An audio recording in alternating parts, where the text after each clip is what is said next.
Magpapainit na ng mantika guys oh. Mag-isa kami ng magigisa kami ng karninas. Uy, tumakbo yung kusinero namin. Yan. Habang pinapainit yung mantika, yan. At ilalagay na ng bawang. Yan. Tayo natin magpula.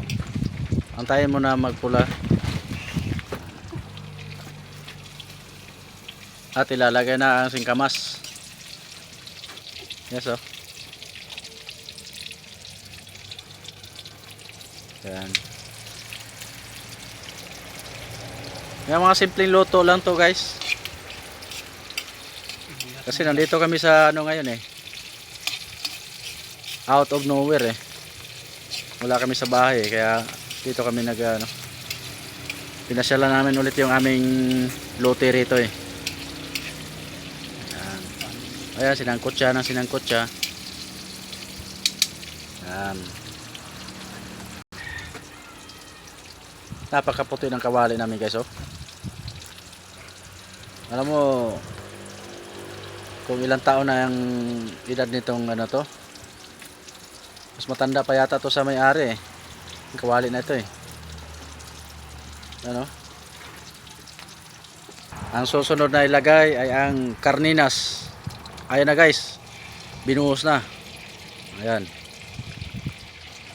Ayan. At tinalo-halo.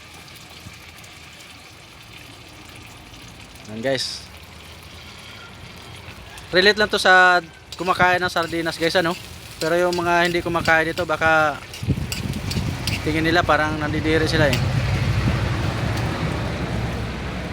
Lalo na yung yung Parang tao. Yung ibang doon na nagrereklamo na puro sardinas daw ang kinakain nila, dapat daw mga hamon. Ito ang totoong seafood. Ito yung totoong pagkain namin guys. Seafood. Seafoods din naman tawag daw nito. Alam mo kung gaano yung kasarap nito. Parang taong 6 litre. Yung tubig para hindi. Ayan guys oh. Ayan. Ayan. Lagyan ng konting tubig. Saka yung itatapon para hindi masubayan. Para may konting naman sabaw.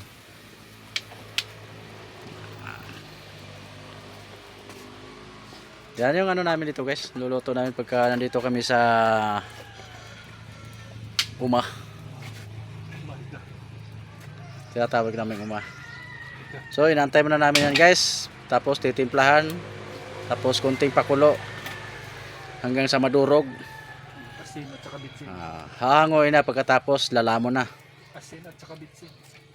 Yan lang guys. Maraming salamat sa panonood. Paki-like and share na lang din. Salamat sa suporta. Wag lang go.